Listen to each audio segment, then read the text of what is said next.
So the first time I read it, I read through the paper, and then of course I make notes on like places, maybe on the margins, where I feel that, you know, I was not clear on this, or maybe I need more information, or maybe I thought of another paper that I've read recently would really add to this section where the authors have not cited that paper. So I make those small notes, and then I further go and do my own search. So for example, if the authors have said that, you know, in case of, I'm just taking a hypothetical example, in case of mentors learning in mentoring relationships, no one has really looked at mentors learning through transformative learning theory.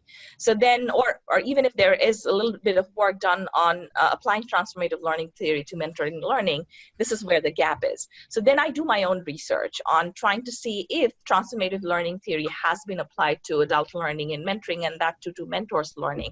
And if so, what's out there? And then I try to see if I can add to what the authors are saying, or if maybe at times I can contradict, because if as I said, when I make those exploratory comments on the margin, maybe something, that argument that the authors made didn't sit well with me. And so I do my own research, and I then come back to say that, you know, what you said, there's not much done on this, but I remember having read something. And so I looked it further up, and this is what I found. So I think what you're saying is not that accurate, and maybe this is how you need to rehash or rework your argument. So I do my own research, and then I come back and I usually list some articles that the authors can further refer or add to their reference list to make their argument further more robust. But I definitely read it multiple times, and the second and the third times that I read it, I take like different chunks of the paper. So the first time I'll read it all the paper, and then the second time I'll read maybe just the front half of the paper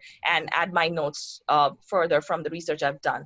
And maybe I'll just read the method section and that. So I usually take 1 to 2 weeks to review a paper.